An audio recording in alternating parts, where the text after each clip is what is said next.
Hey there, Grumpy Old Fart here. This is a compilation video of some of my greatest hits. Hope y'all enjoy them. Hierakonpolis. Hierakonpolis map. Hierakonpolis. I'll be damned if I know how to pronounce that. The Hierakonpolis map. I'm going to call it the Nikan map. You'll understand here in a minute. I've done videos on ancient unexplained maps before, like the Piri Reis map and like that.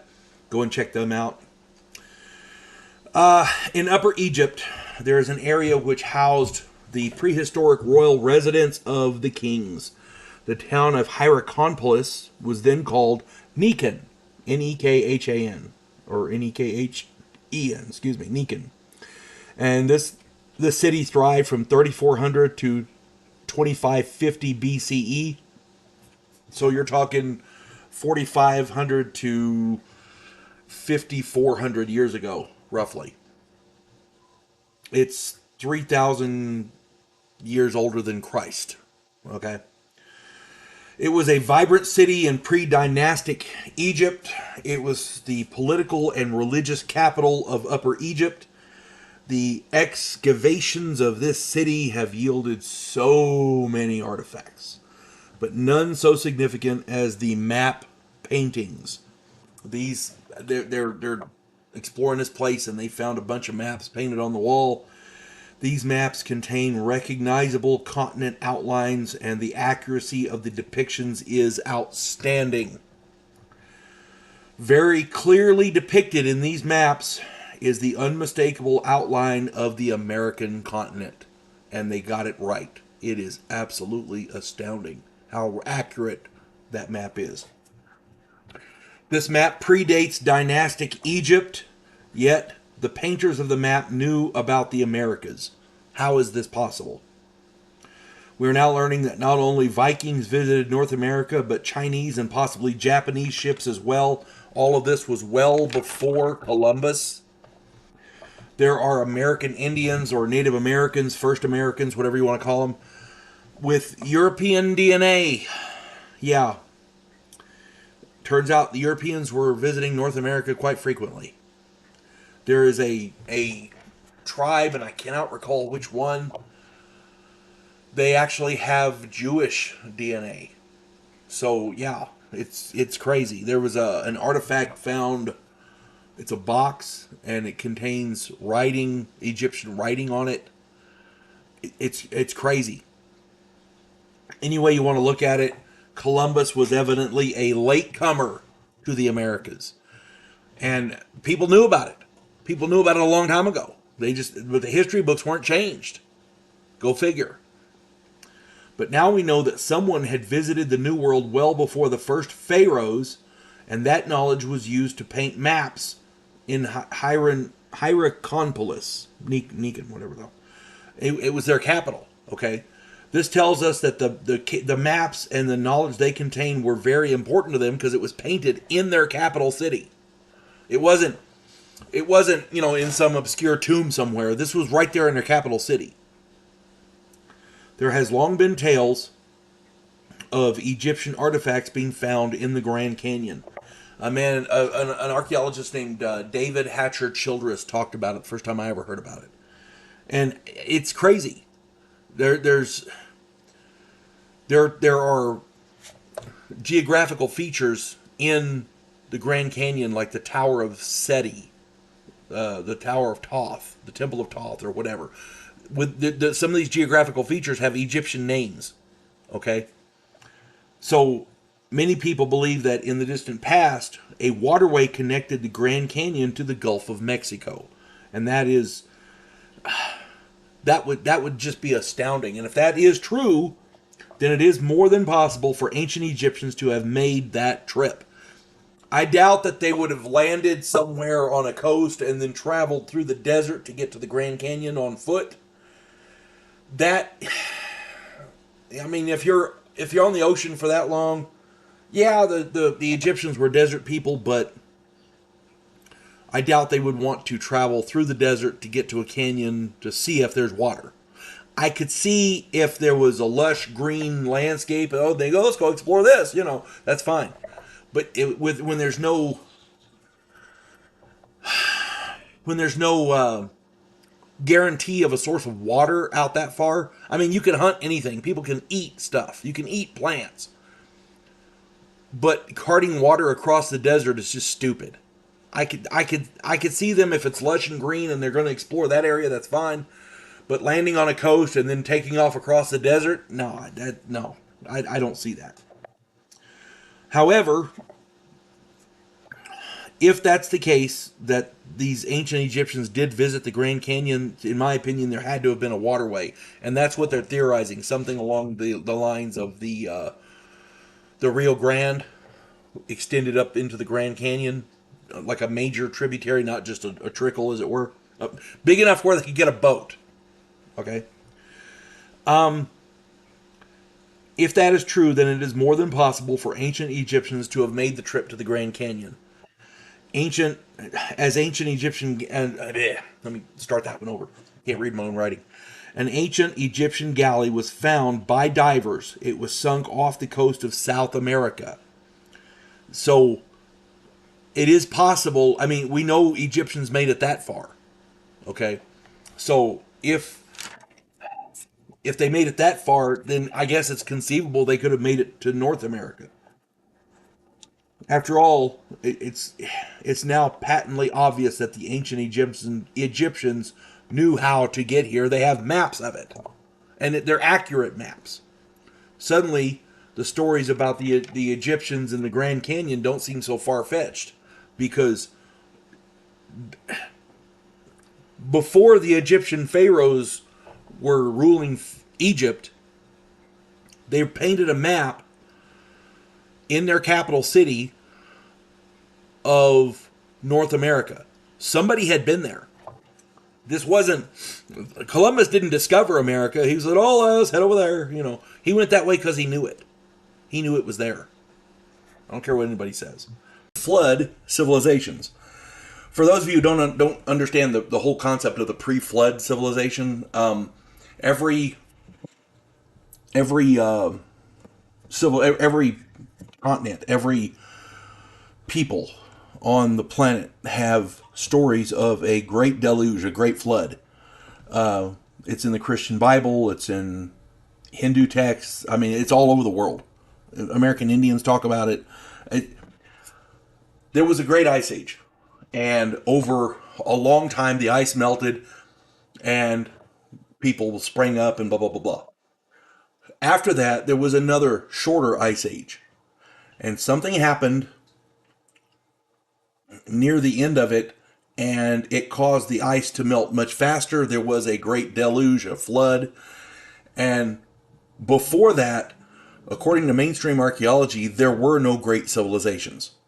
Everybody was hunter-gatherers. They were scratching to survive. It was everybody living hand to mouth, as it were, and the great civilizations simply don't predate the Great Flood. No, that kind of thing. The problem is, I've done a number of videos about ancient peoples which somehow don't fit within the narrative of mainstream archaeology. Before you do this, you really need to watch my video on Göbekli Tepe. That's the main one. Since I did that video, a ton more information has emerged. Göbekli Tepe is a huge complex, and only a tiny portion of it has been excavated. Beyond that, the Turkish government has released information that at least 11 settlements have been discovered within 100 miles of and circling Göbekli Tepe. This indicates a huge metropolis. These settlements include, let me get these names right, Tash Tepe, Kurt Tepe, Sefer Tepe, Harbet Suvan, Yenim Ahale, Gurka Tepe, Ayan Lar, Yoganburi, Kakmak Tepe. I do not speak Turkish, so bear with me. Saberg, and Karahan Tepe. Collectively, all of these settlements are called Tas Tepler. These settlements all date to the same time period as Göbekli Tepe, which is roughly 12,500 years ago. As I said in the Göbekli Tepe video, these settlements should not exist. According to mainstream archaeology, the people who built all of these places were hunter-gatherers with no writing, no agriculture, and no water sources within 100 miles. Yet here they are. These Ice Age cavemen built these settlements with nothing, and over 100,000 people live there. In reality, these primitives knew far more than mainstream archaeology will admit. Division of labor, mathematics, astronomy, and engineering. These people knew all of this. You can't make civilizations like that without it. Mainstream archaeology simply will not admit any of this. In 2008, engineers working on a dam, and this is a different one here. In 2008, engineers working on a dam in Turkey discovered, and get this name right, Bonkuklu Tarla. This settlement, this city, predates the Little Ice Age. It's 12 to 13,000 years ago. It has the same basic architecture as Göbekli Tepe, so it's a comparable timeline there.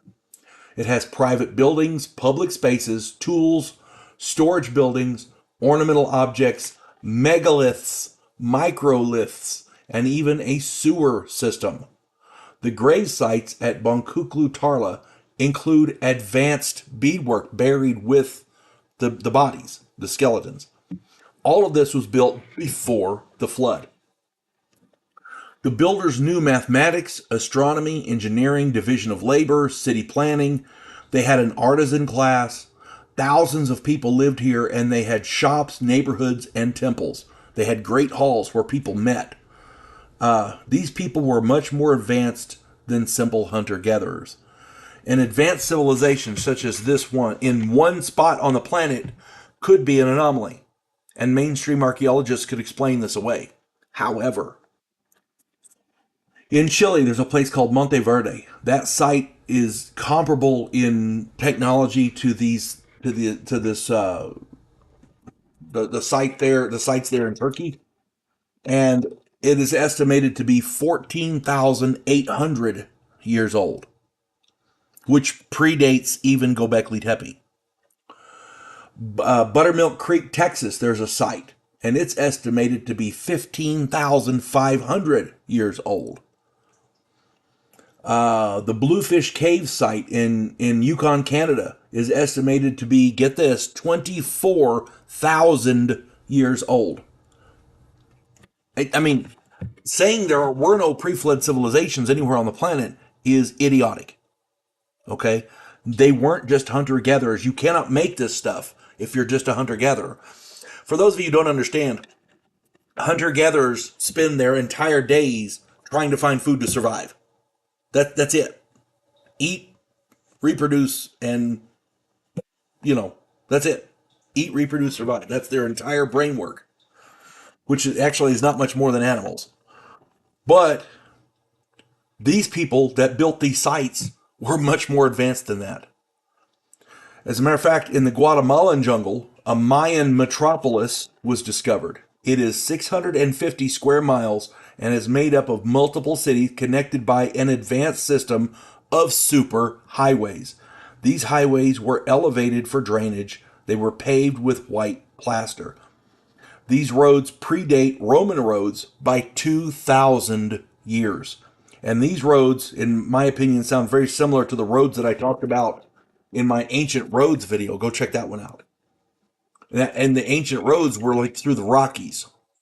Yeah, you got to see that video too, because in the Rockies, thousands and thousands of years ago, somebody built a road through there.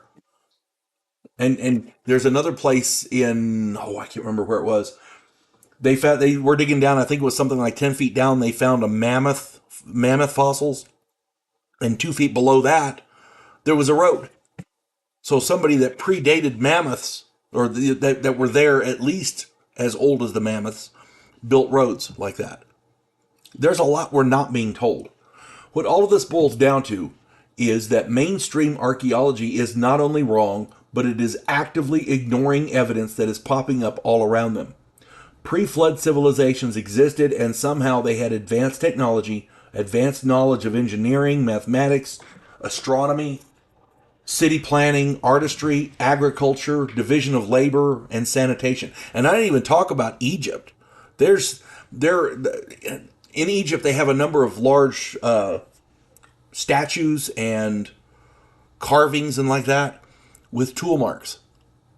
With tool marks. Okay, and these things predate the Great Flood as well. And the fact that the mainstream archaeologists will not admit any of this proves that they are full of shit.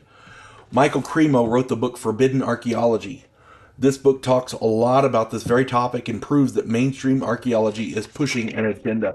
Science should never push an agenda. If you want the truth, you have to follow the facts. Period. If you're following an agenda and changing the facts to meet that agenda, you're not practicing science. You're practicing, I don't know what the hell it is, but you're not practicing science. Science follows facts, and they're not doing that.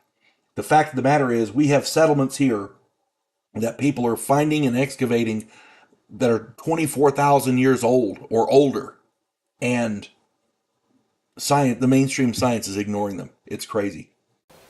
There's a practice in some primitive people, and it's called head binding. And what it is they have a baby, and they wrap the back of the head in cloth tightly.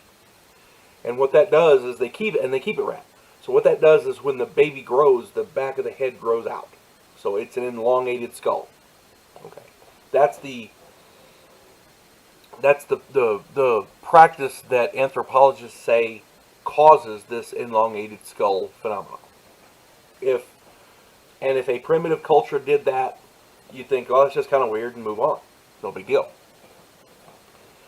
Now this is not a, and I'm not dissing primitive people. They have their cultural beliefs, and whatever they want to do is fine. I'm not arguing with that. Who are we to judge, right? The weird part comes when you realize that before I get to the weird part, they're saying that these elongated skulls may have been part of a religious practice, or they may have been trying to emulate something that they saw. Now comes the weird part. These skulls have been found all over the world. South America, Asia, Europe, Africa, they're all over. Okay? It's not one tribe of primitive people or a group in an area. If these people that practiced this taught other people, they had to travel the world in ancient times, before Christ, long before Christ. Some of these skulls date back thousands of years, many thousands of years. So,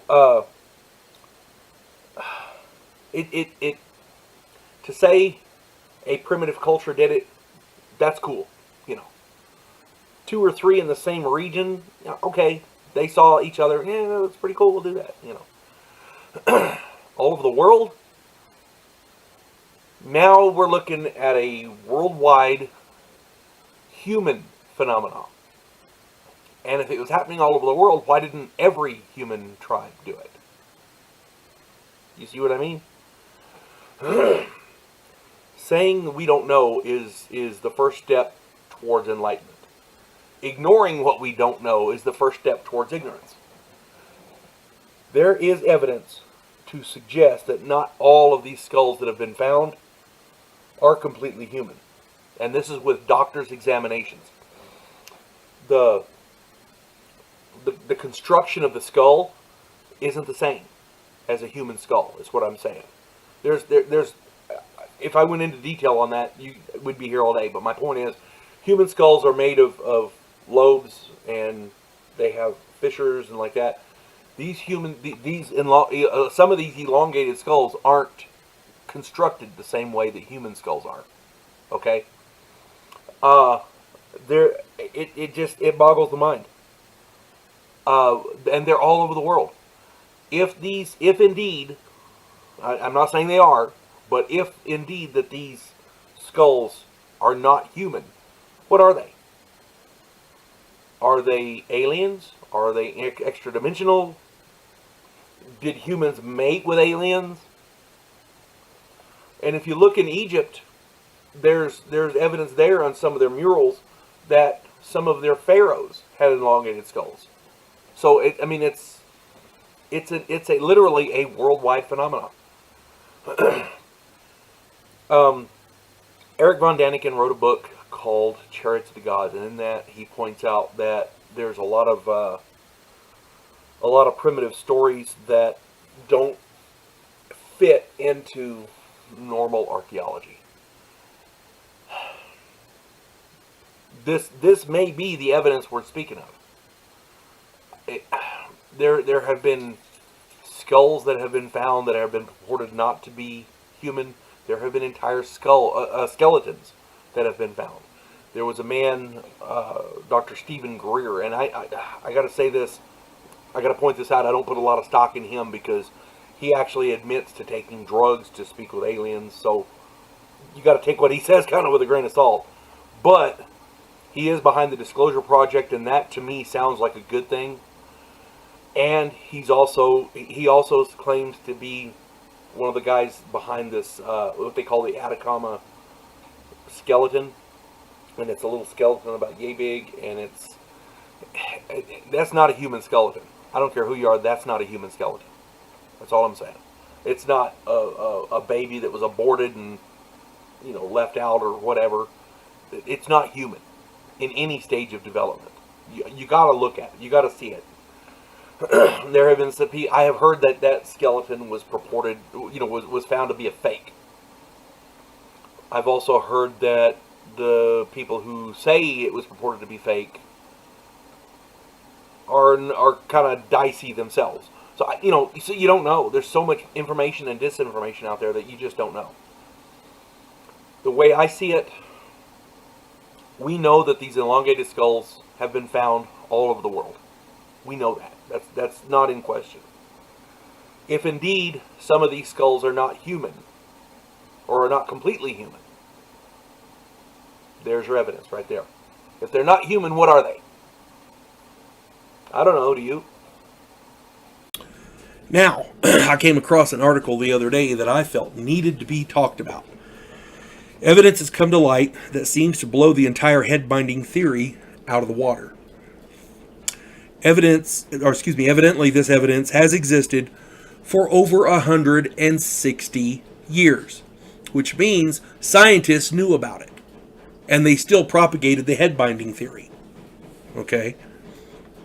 Science has known that the head-binding theory was wrong, but they continue to propagate this fallacy from a paper first published in 1851. A man named Rivero and another man named, I'm going to say it's Tschudi. It spells Tschudi. That's how it's spelled. I want to get his name right because everybody deserves to have their name right. Rivero and Tschudi. They noted mummies of small children with elongated skulls, which means they didn't have time to bind the heads properly. Okay. And people go, well, maybe they had a way of doing it faster. Maybe. But let me continue. Furthermore, they also note unborn fetuses found in the wombs of mummies of pregnant women. So in other words, a woman was pregnant, she died, they mummified her, the fetus is still inside. Okay. They've got 2 of these mummies. Okay. And the fetuses inside the woman, unborn fetuses, have elongated skulls. So that blows the head binding thing right out of the water, because apparently there are people being born with these elongated heads. Again, at least 2 of these mummies exist. I want to say one of them is in Peru. I'm not sure where the other one is. Maybe in a museum somewhere. Well, I'm sure they're both in museums, but my point is, one of them is in Peru. I don't know where the other one is. And this blows the whole head binding thing right out of the water. And the part that gets me is, the scientists knew. This paper was published in 1851. They knew. And they still propagated this bullshit. Okay? I talk about this a lot. There's a man named Michael Cremo who talks about how scientists change the evidence to fit their theory. That's not science. Science goes where the evidence leads. You don't form a conclusion and then find evidence that fits it. You don't change evidence to fit it. You see what I'm saying? That's what these guys are doing. Pure and simple. The way I see it, there's two options. Because these humans, or these mummies, are of human beings. Excuse me.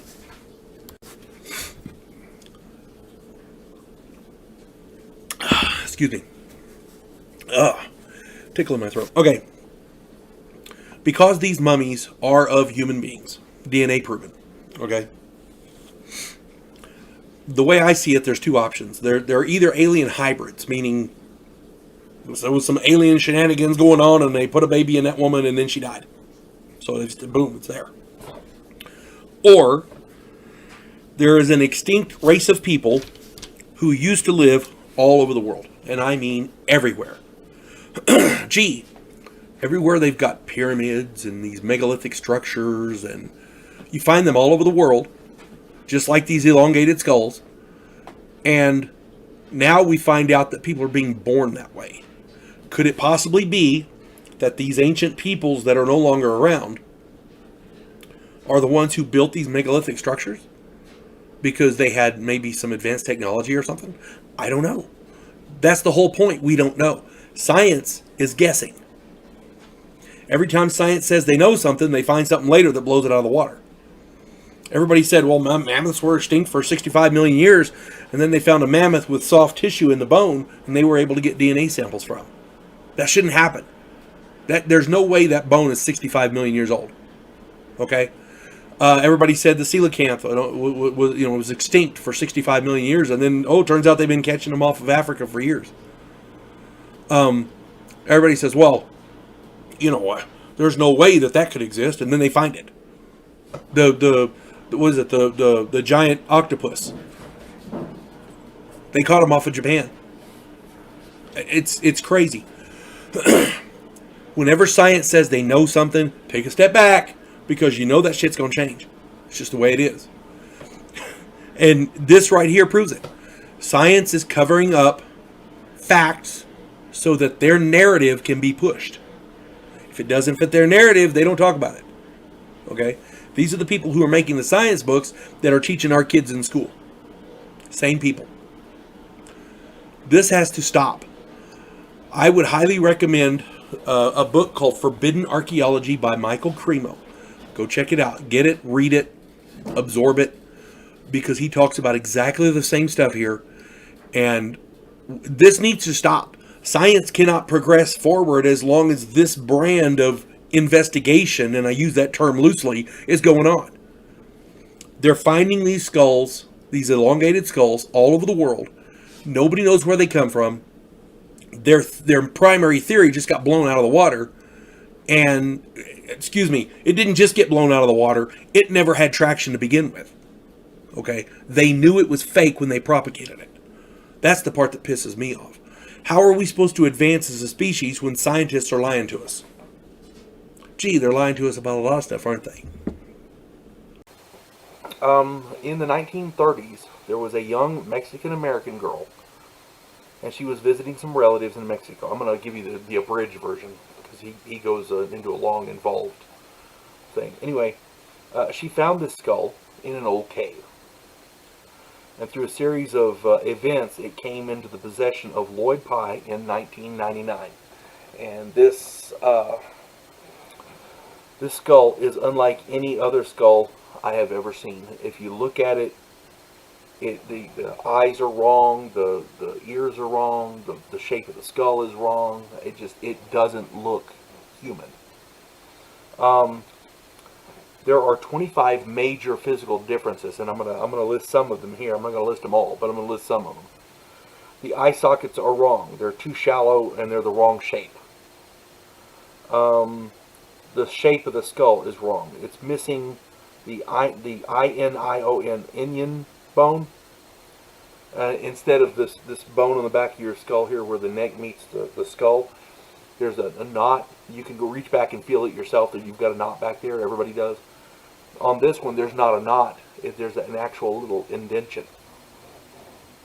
The jaws are too big. The neck is about half the size. The balance point of the skull is different. The chewing muscles, you can tell by the indentions in the skull about the chewing muscles, are about twice the chewing muscles are half the size. Excuse me. This thing has no sinuses, none. The inner ears are twice the size. The skull bone material is half as thick and weighs half as much, but is 2 to 3 times harder to cut. Uh, there are unknown fibers embedded in the bone matrix. And by the way, these unknown bone fibers, nowhere else on Earth is there another creature that has these. This is not normal for a human being. Mainstream science keeps claiming that nature can do anything. But there was a geneticist that found some non-human DNA. Mainstream science claims that the tests were rigged. Every time they'll test something and it'll come out odd, like an anomaly of some kind, the mainstream science says, well, it was faked, or that's just a mutant or whatever. They'll find some reason to explain it as anything but non-human. It's a human, it's just something wrong with it. It's a human, but this is, he ate too much cabbage or whatever. They'll find some reason.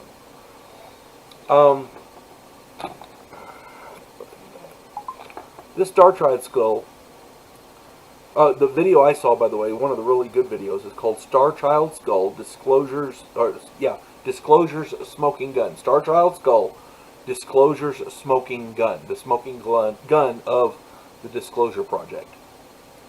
And one of the things that I found interesting is when you look at the DNA of every primate on this planet, they're all very, very similar, but there's differences.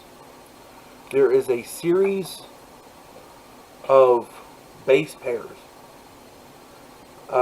in a segment of the human DNA that does not change in any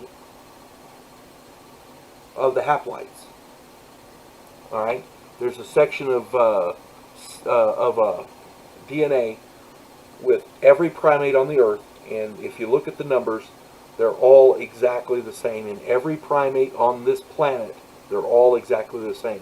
You've got DNA that runs all like this, and then you take this one little section, and every primate, these numbers are exactly identical.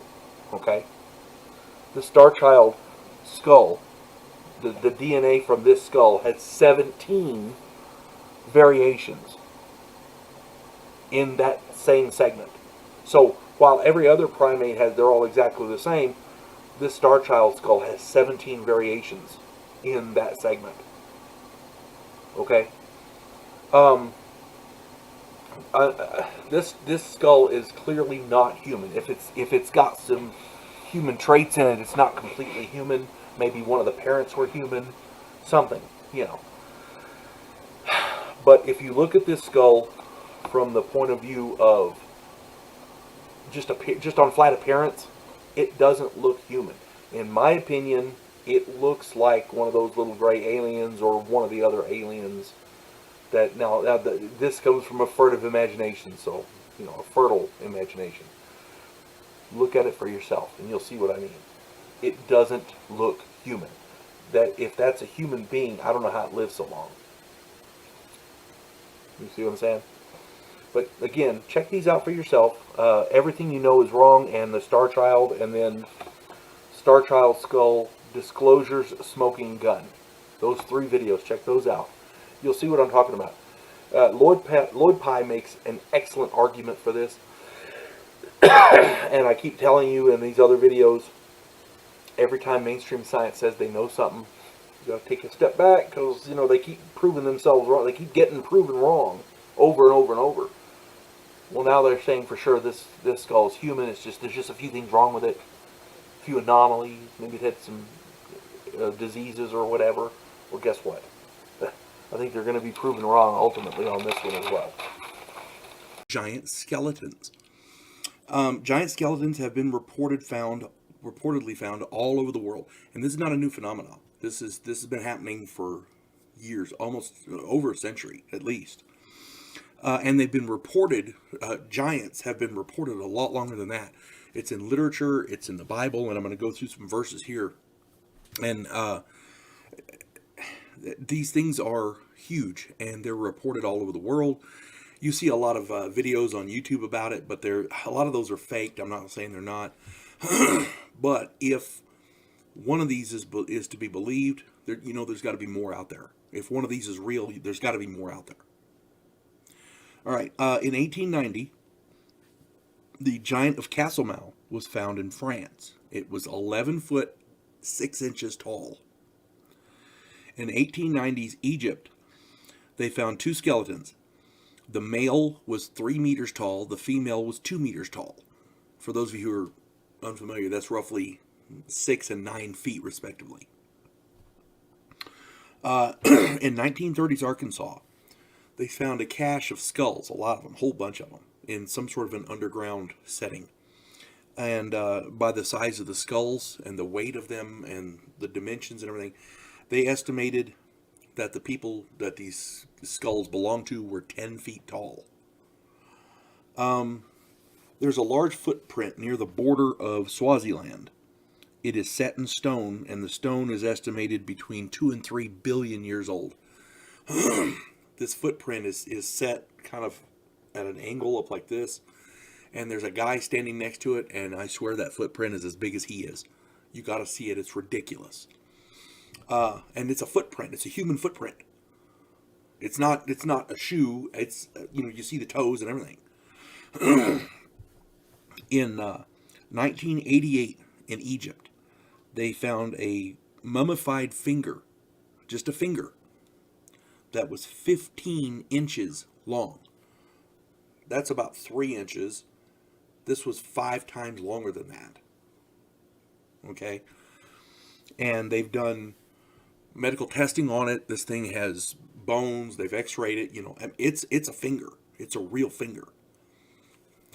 So, a lot of these skeletons they're finding, according to these reports, have double rows of teeth in their mouths. A lot of them are found in Native American mounds. They're found in literally every state in the United States. They're between 7 and 20 feet tall, maybe more.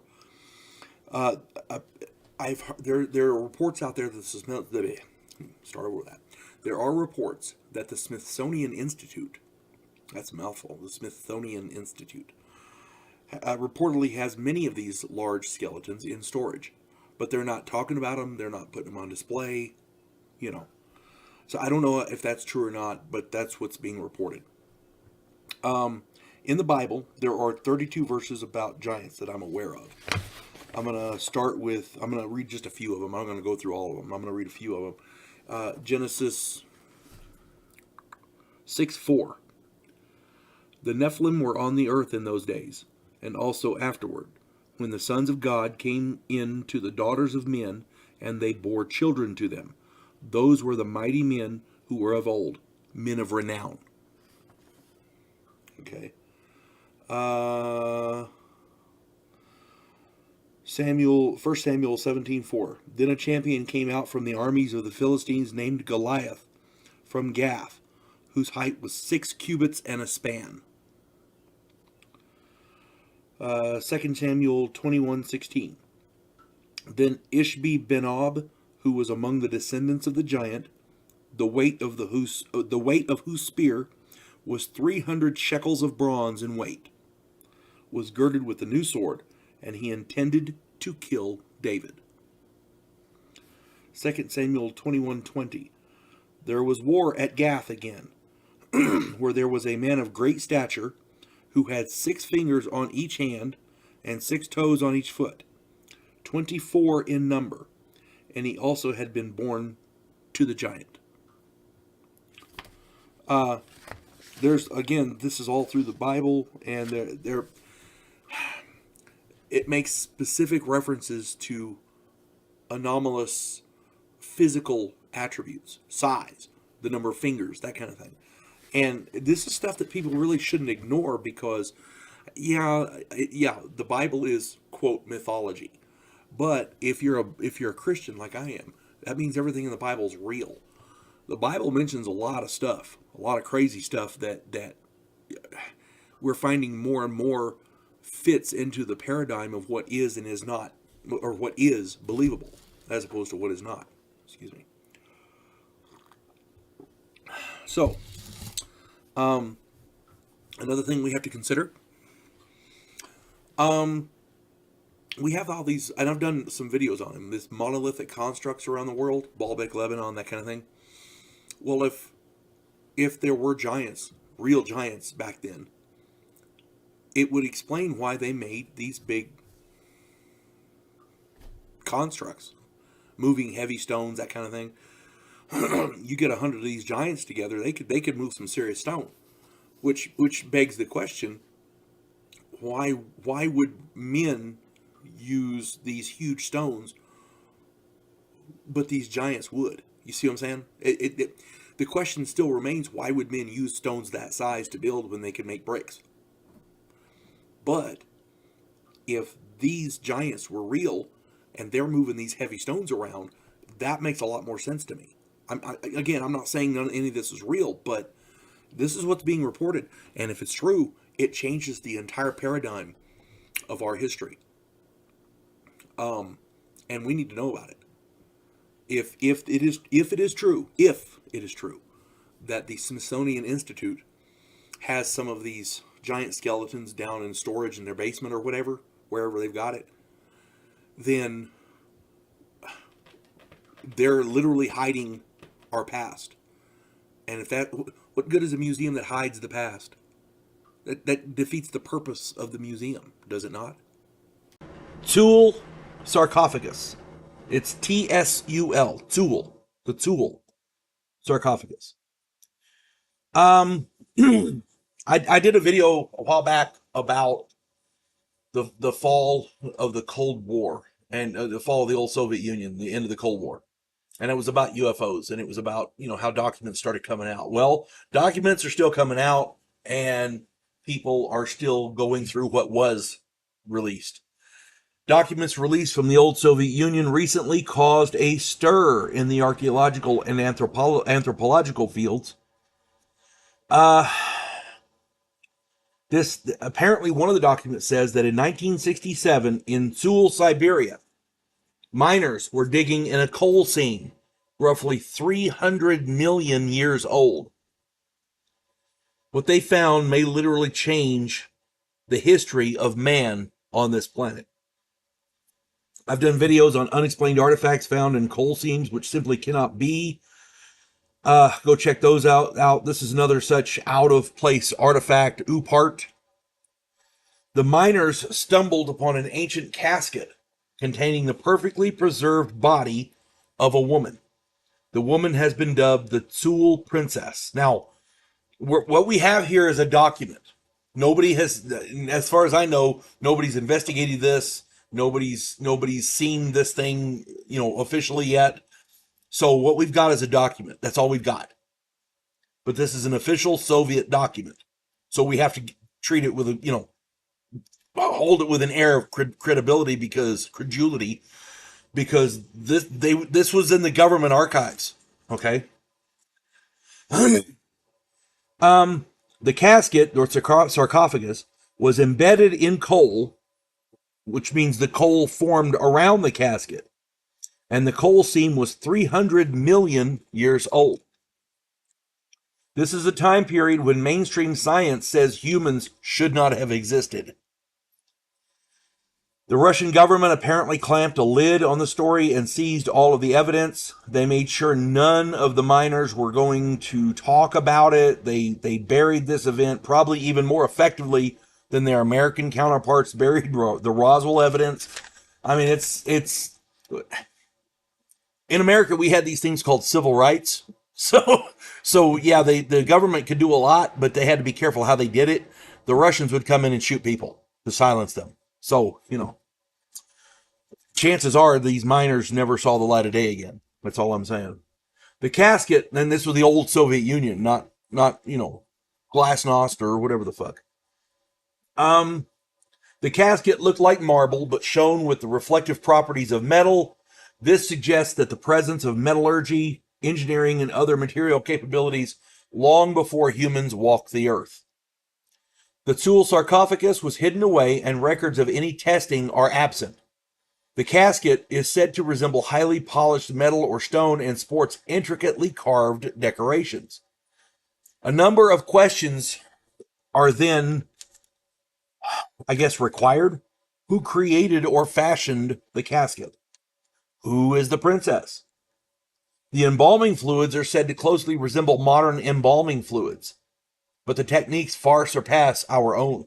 This body was perfectly preserved in a sheer white gown that lent an ethereal quality to it. That's what the document said. The Sewell princess' eyes were open, which gave her a haunting appearance. That's in the document. Now, again, all we've got to go by is this document. So we can't, there's no corroboration for this. But because it's an official Soviet government document, that says something right there. If this story is true, then it falls in line with other such unexplained artifacts, like the bell and the vase that were, then the chain that were found inside coal seams, the gold chain. Yeah, I talked about that in some other videos. Eventually, mainstream science will no longer be able to ignore finds like this. Someone's going to have a shit ton of explaining to do, not only about this casket, but about all the other items that were found. What we're being told about our history is a lie. We're being lied to, people. Now, I'm not saying that every find is legitimate. There are certainly hoaxers out there, absolutely. When somebody says, "Oh, I found this in a coal seam," well, let me see the coal seam. Well, I burned it. I was breaking coal for the oven or whatever. And if they don't see the actual coal seam, that's one thing. But there are lots of these cases where there are witnesses. Oh yeah, he was breaking that open. It's right there. Look, you can see where it was embedded in the coal. The coal formed around it. Or you can see where it's like a mold of the item found, but it's in coal. That kind of thing. Michael Cremo, I tout his book a lot. Michael Cremo is an excellent scientist. He's not an author. He is a scientist. So his book, Forbidden Archaeology, I've talked about this before, reads like a scientific journal. It is a tough read, but the stuff in there is, oh my God, prime. You got to read that book. Holy crap. They have been finding things for more than a century that simply shouldn't be. And nobody's allowed to talk about it. It is crazy. The book is Forbidden Archaeology by Michael Cremo. You have got to get that book. I've got it sitting in there on a shelf, and I'm still reading it because it's like I said, it's a tough read. But if 1% of all the stuff that we've found is legitimate, then mainstream scientists should be taken out and whipped because they're lying to us. They've been lying to us for more than a century. It's crazy. They found in a carving of a bird in a tomb in Egypt, and this carving was brilliant. It wasn't a little figurine. I'm talking. It had wings. The wings were angled exactly right. And this carving's thousands of years old. Problem is that this carving of a bird has characteristics that are less bird and more glider, if that makes sense. The thing aerodynamically will fly. It initially did not have a rear stabilizer, but there was the back end of it had a vertical tail, and a spot at the top had what looked like a piece that had been broken off. You add a vertical stabilizer there, or a stabilizer there, a horizontal stabilizer, and that thing flies. It flies just like a glider, just like a bird, like an airplane. Okay, it is aerodynamically sound. if a larger version of this existed, a person could climb onto it and have other people push it off of a mountain, and it would fly. It would glide for miles on the air currents. This thing is aerodynamically sound, and this was carved thousands of years ago. This isn't anything new. This is very old, but the fact that our ancestors did it is amazing.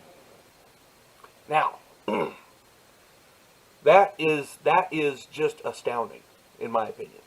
Okay, I mean, you could make a carving of a bird, and yeah, it may glide for a little bit, but there's not a bird that has a vertical rear tail fin like this. There's not a bird anywhere in the world that has that. But this thing had it. So, the other one that I wanted to talk about was found in Colombia. This thing is it's a gold figurine. And this thing it's triangular. And to look at it, it has upright tail fin and stabilizers. It looks like a modern jet fighter. I mean, if you haven't seen it, check it out. It looks like a modern jet fighter. It doesn't look like a bird. Okay. It was a man who built a scale model copy of this, exactly scale to scale but bigger, and he put an engine on it, a small jet engine, like a remote control airplane. That thing flies. It flies just like a jet fighter. It has lift and drag coefficients. It's got angles. The wings are set as an angle of attack to allow the air to push off and give it lift. It flies. The thing flies. It's a jet fighter carved out of gold. It's about yay big, I think, and it was found in a tomb. It's 2,000 years old. This thing was created around the time of Christ. For a frame of reference. So somebody walking around at the same time on Earth, at the same time as Christ, made this little figurine. It's of a jet fighter, and it flies. Okay? Now that the Navy has announced that these UFOs are real, you have to go back and look at Eric von Daniken's book with a whole new eye. And if you do that, this stuff takes on a whole new meaning. Maybe our ancestors saw the aliens flying around in vehicles like this. And if they did, our ancestors, humans, are copying people. There's in the book Chariots of the Gods, and you can see the video on YouTube, by the way. There's islands in the South Pacific where these little native tribes, during World War II, we built airfields out there. And we landed our airplanes because we were fighting the Japanese. Well, when we packed up and left, the airfields were still there. A few years later, you go back, and the natives have built straw totems of airplanes. Human beings copy what they see. Maybe they saw these things flying around. I mentioned in another one of my videos the Perry-Reese map, and I misspoke. I thought that was the one dealing with Antarctica under the ice, and I misspoke. The Perry-Reese map is another map that I'm going to include here, but the map I meant to talk about was the Orontes-Phineas map. This is the Orontes-Phineas map was discovered in the 1950s, and it was drawn in 1532 from older sources. Now, the Orontes-Phineas map is a map of Antarctica without the ice cover. So there was no ice, and they went and they charted it out. And this map accurately shows an ice-free Antarctica with no ice cap. And it's drawn with modern markings like longitude and latitude accurately. But none of that was possible at the time. We didn't even discover Antarctica until the 1700s. But this map was drawn in 1532. So, somebody knew it was there. Somebody charted it. We just didn't know. Now, and it's not the only map like it. There's the Perry Reese map, and there's other maps. There's maps that show a 1,600 kilometer wide land strip that connects Alaska and Siberia, the land bridge that people talk about. And this could not be possible after the end of the last big ice age, because the water levels rose and flooded all that land mass. So this map had to be drawn before that, before the ice age. There are maps which show Greenland as two separate islands, which we didn't know it was until very recently, when somebody found out that the middle section of ice is actually just ice. There's no land under it. Many of these maps show they show spheroid trigonometry, meaning they know the world is round. Okay? Longitude, latitude. These maps were drawn by people who didn't have the wheel or written language according to mainstream science. So what we're getting at here is there was a number of maps drawn that maybe thousands of years ago, much further back than should have been possible. These maps were drawn by people who didn't have written language, they didn't have the wheel, they didn't have iron or steel.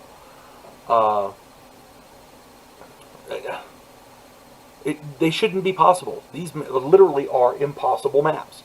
They shouldn't exist. They can't exist. The spheroid trigonometry used in making these maps couldn't have existed with people who didn't have written language. You see what I'm saying? There's no way it could happen. But yet, here they are. And there's more than just one map. There's the Perry Reese map, Orontes Phineas map. There's a map by a guy who was from the Middle East. I mean, they're all over. Our ancestors were traveling fools, and they had an understanding of this world that we couldn't comprehend until, what, the 1700s at least? But they did it thousands of years ago.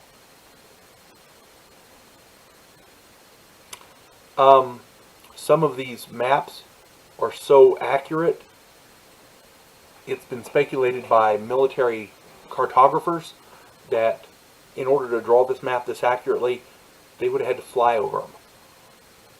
Somebody had aerial views of these places.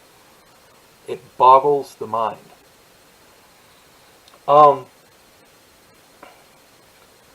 See, to me, this is stuff that we need to be investigating. Because every time science says they know something for sure, somebody slaps them in the face with the fact that they can't, that doesn't fit their neat little paradigm. Okay? And Göbekli Tepe, I talk about that in some other videos. That's another one that they had no clue. It pushes back the dawn of man 5,000 years, and it still wouldn't explain some of this stuff. The Methuselah star, and I think you're really going to like it. But before we get into that, let me tell you about my books. I enjoy writing. I'm a published author. I have a number of books on Amazon. I have written a number of different books. My stuff is different.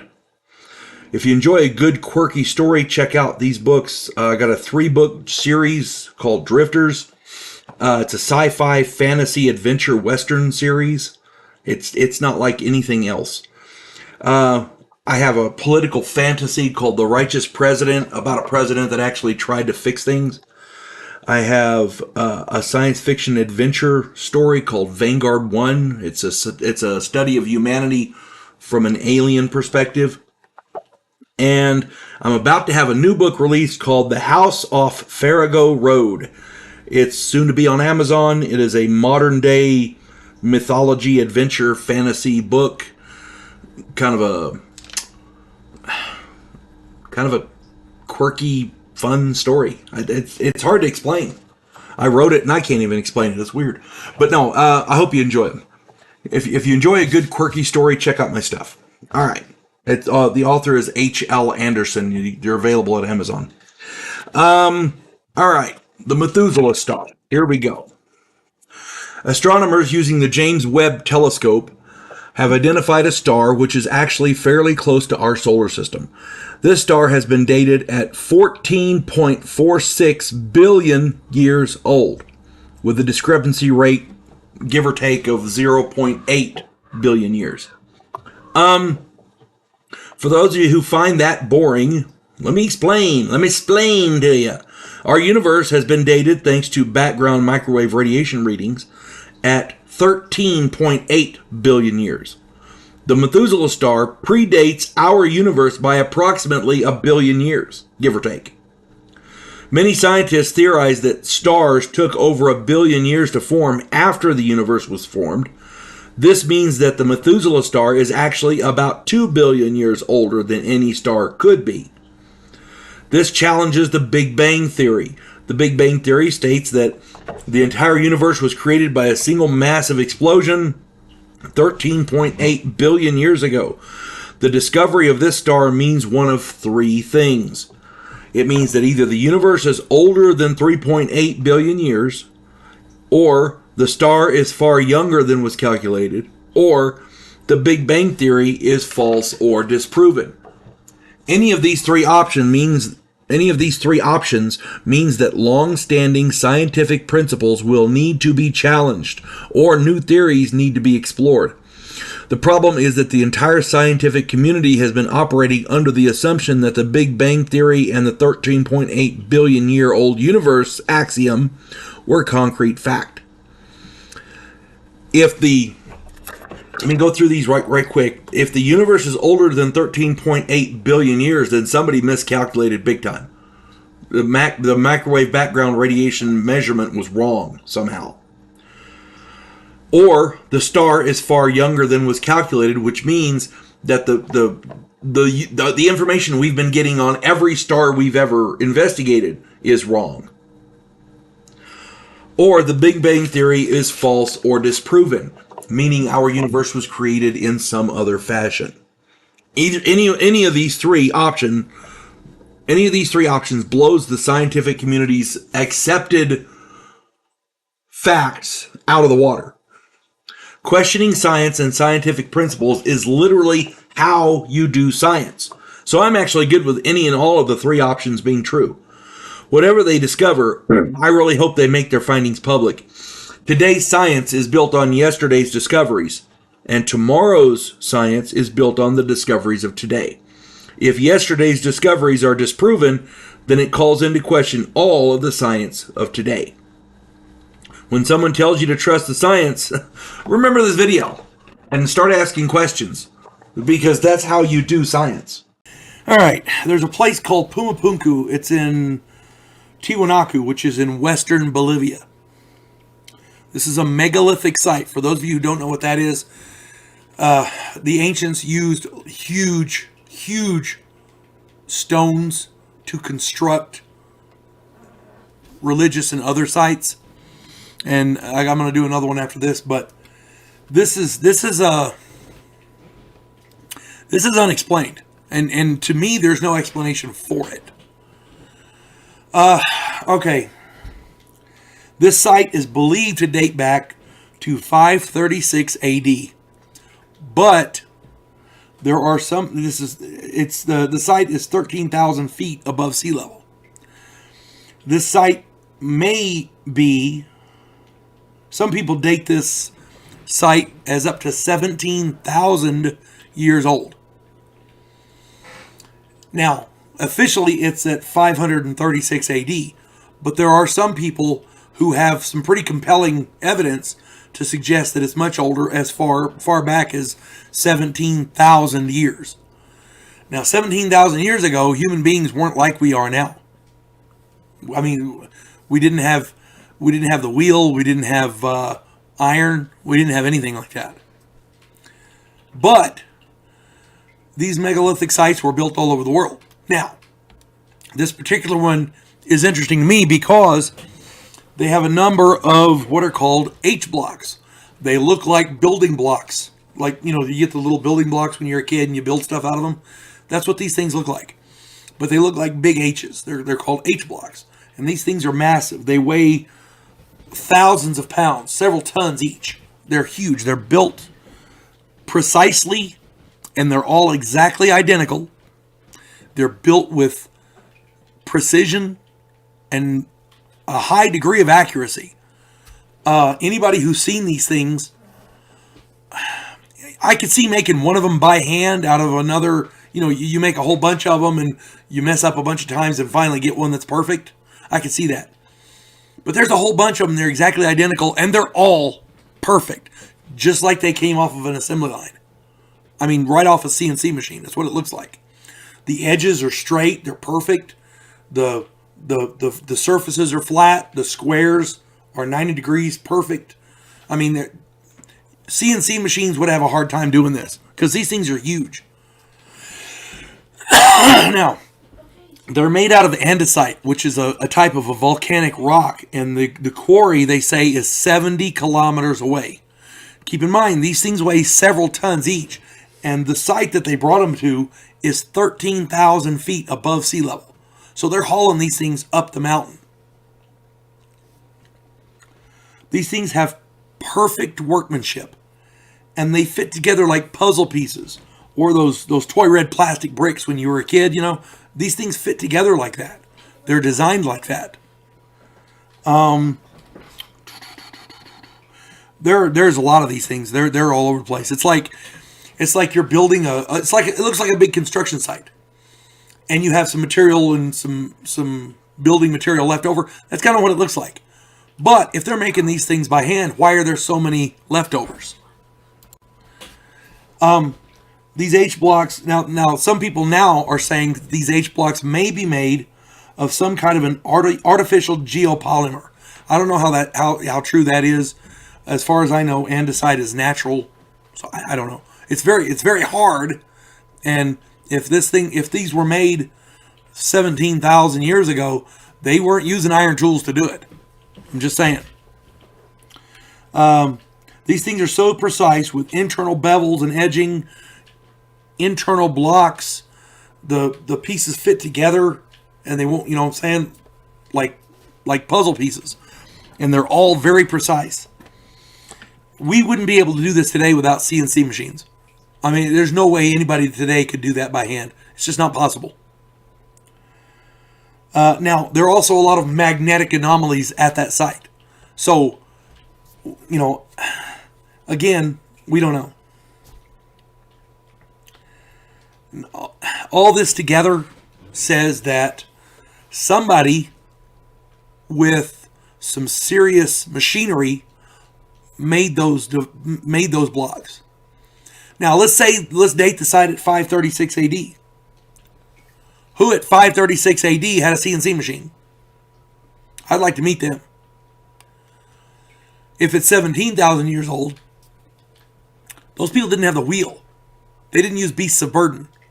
They didn't use. They didn't have any kind of mathematics. I think was pretty much a new concept for them. Much less, measurements and blah blah blah. So there is no explanation for how these were made. Nobody can tell anyone. Nobody has a logical explanation for how these H blocks were made.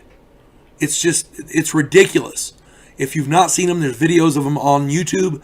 Go check them out. The archaeologists will make all kinds of claims. This is how they did it. Blah blah blah blah. They were made by hand. That's the. Okay, fine. Show me the tools.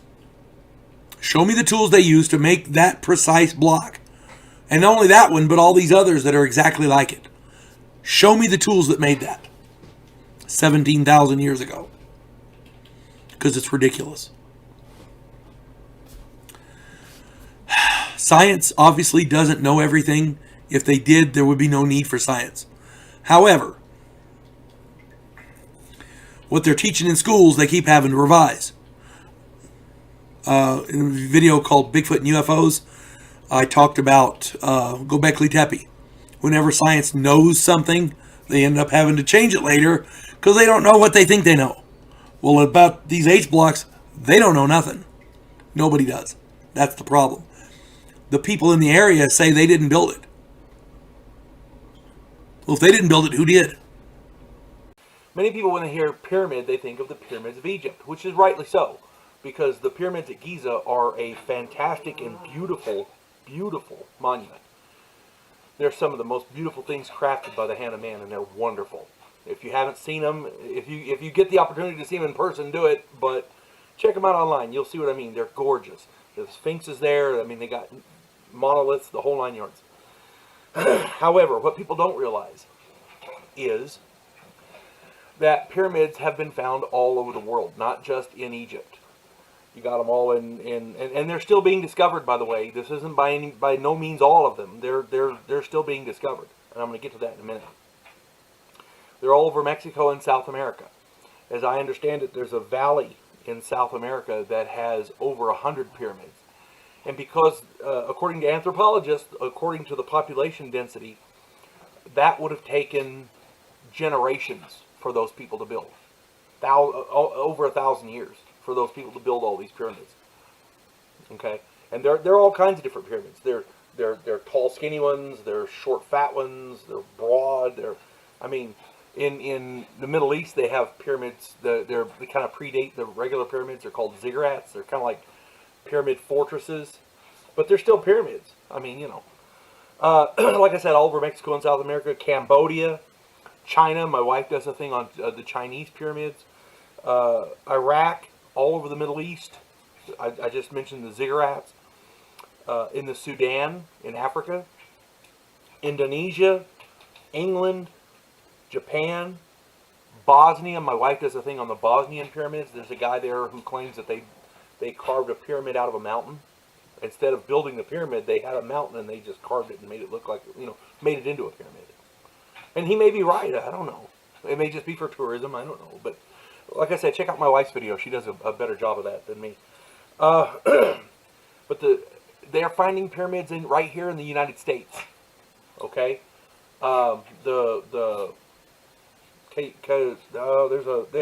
they named it after the Indians that they thought were there, but then they found out that the pyramid predated those, so that's not an actual name. Cuyahoga Mounds, I think they were called.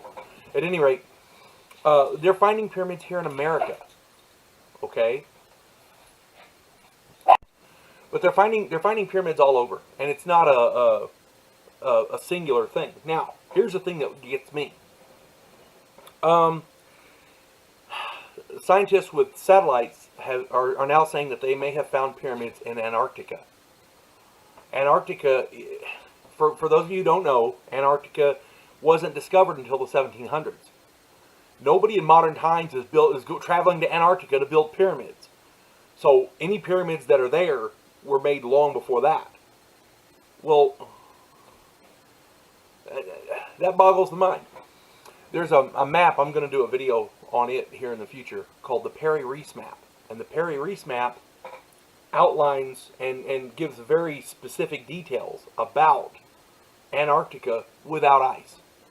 Which means somebody had to have seen Antarctica thousands of years ago, before it got covered in ice.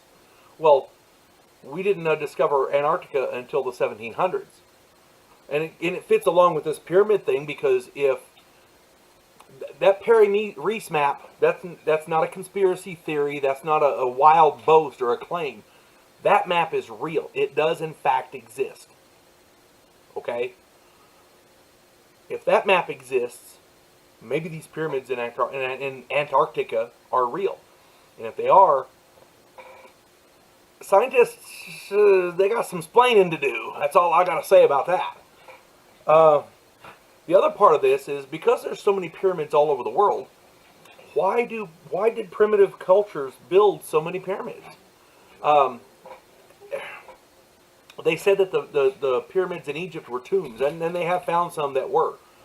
But the pyramids at Giza aren't tombs. They haven't found any mummies in there.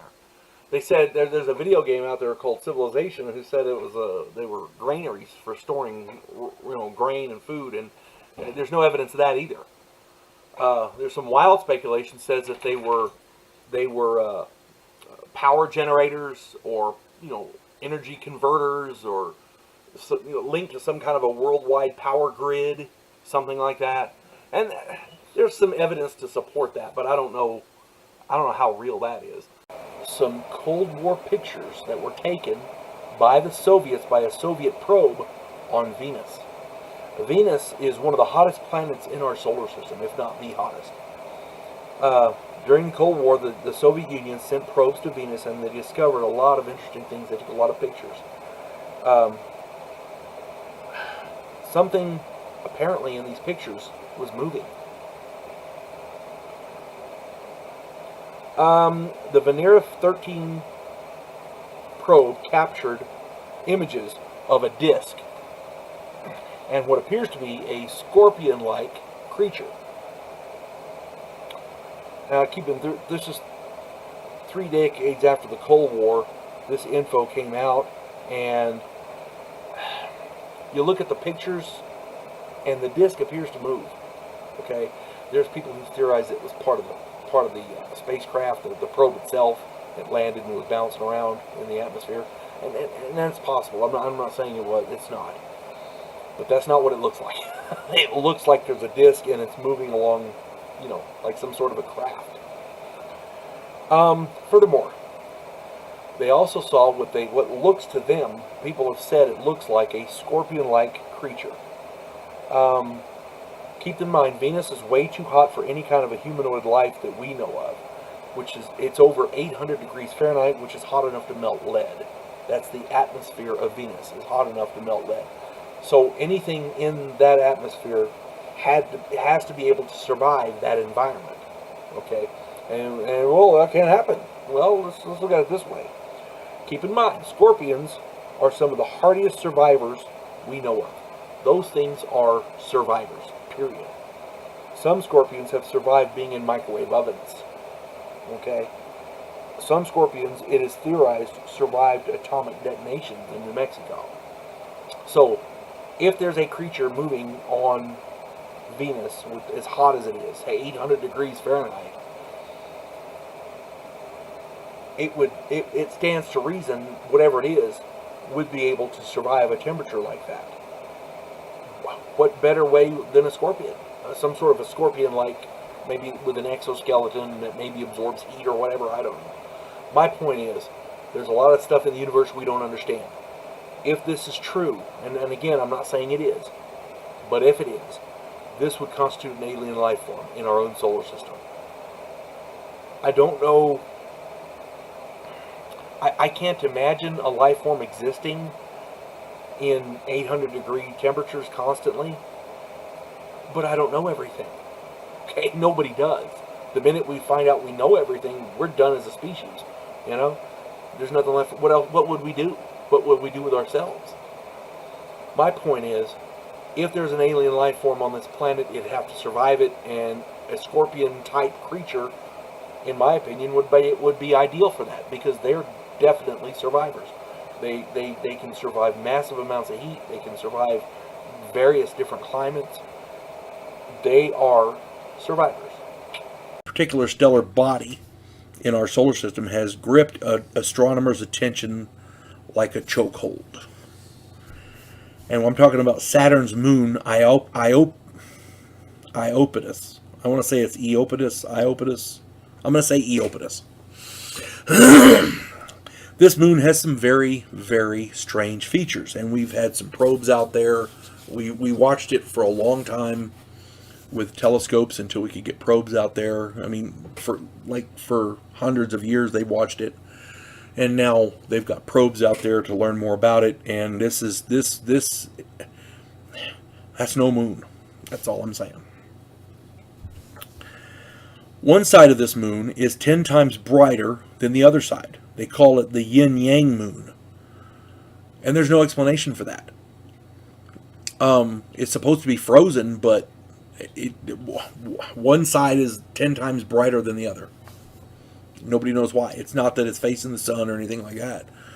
It's just brighter. And nobody knows why. It is 20 to 30% more dense than usual, than it should be. Again, no explanation. This moon should be a sphere, but it is kind of a squashed by 5% into sort of an oval shape. And nobody knows why. For those of you who aren't aware, when a stellar body is formed, like a planet or a moon or a planetoid, whatever, it's liquid, and then it coalesces into a sphere. And the reason it coalesces into a sphere is because liquids in a vacuum automatically form bubbles, and bubbles are round. So when it hardens, it turns into a sphere. The Earth is a sphere. The Moon is a sphere. The other planets of the solar system are spheres, right? Well, this one's not. It has a perfectly circular orbit at 60 Saturn radii. And this is not a natural orbit. Usually orbits are elliptical. Not this one. Perfectly circular. Almost like it was put there. It is, with all this, it's still tilted at 15 degrees. And it still has a perfectly circular orbit. And here's one of the most important features. There's a ridge running along the equator, separating the light and the dark halves of the moon. It's a perfect ridge. It's 20 kilometers high and 5 kilometers wide, which, by the way, is twice the height of Mount Everest. It's a straight line. It goes on for miles, and it does not appear natural. It may actually be a crack in the surface. There are signs that this moon is coming apart at the seams. There's evidence at that ridge that stuff has been coming out. Darker colored material. I don't know. We don't know what it is. There's a tall, narrow structure which extends from one point like a large towering spike. And there is no natural explanation for this. It shouldn't be. The amount of asteroids and I mean, this thing extends up for miles. And there's no... Asteroids should have snapped that bad boy off a long time ago. But no, it's still there. There is no natural explanation for this. The craters on Iapetus are very strange. Some are square-shaped, others are hexagonal-shaped with a raised mound in the center. They do not appear natural. If you have a frozen surface and there's an impact like an asteroid or something, you have a round crater. Look at the moon, round craters, right? We've discussed the depth of it in that other video, the depth of those craters. But the craters are all round. They're circular. Not these. Some are hexagonal, some are square. The hexagonal ones have mounds in the middle. It's crazy. It certainly doesn't look natural. There also appears to be evidence of, let me get this right here. I wrote it down so I wouldn't mess it up. Sophisticated, aligned, repeating architectural styles and rectilinear designs extending across the entire surface of the moon. Experts have concluded Iapetus' surface is also not formed from any known natural processes.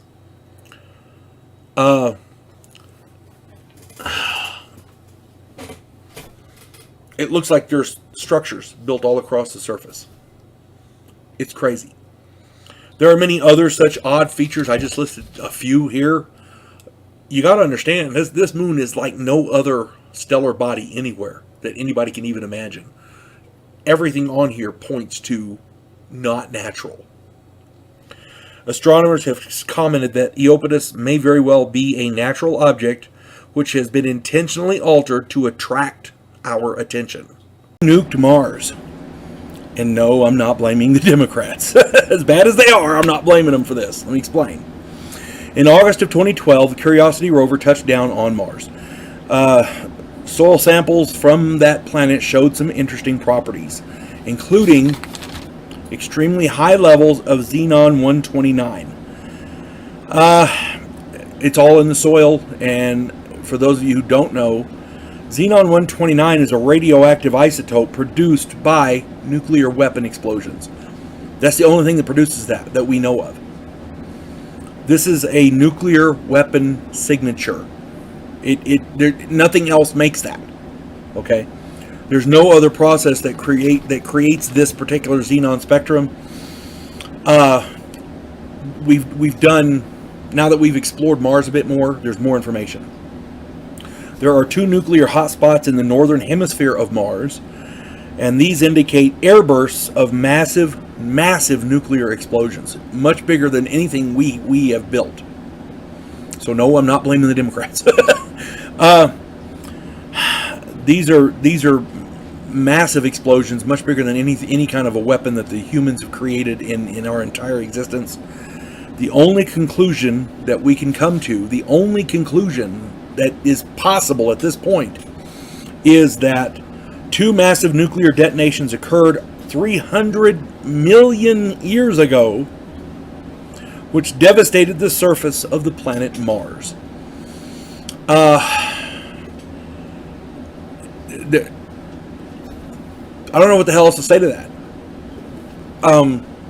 We know Mars is the red planet. I don't know why I don't know what makes up the soil compound. I don't know what the specific chemicals are in the soil. But the fact that there is a background nuclear signature in the soil is baffling.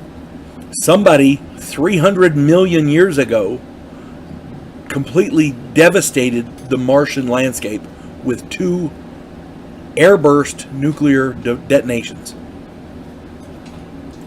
There's no other way to look at it. There's theories, the conspiracy theories went crazy, and they've got all kinds of other people that are talking about it. Excuse me. Sorry, the dog trying to eat my foot. The theories of why or who nuked Mars are in abundance. Either Mars was home to an advanced race with nuclear weaponry and they destroyed themselves in some kind of a holocaust, or aliens, for some reason, decided that we need to get rid of the who or whatever is on Mars, and they nuked it. For hell, they could have been testing devices for all I know. But either the people on Mars did it, or somebody else did it. If there was people on Mars and they did it, they killed themselves off. Because I can't see anything surviving that. But by the same token, if there was nobody on Mars, that means somebody else did it. And if somebody else did it, it wasn't us. By definition, aliens.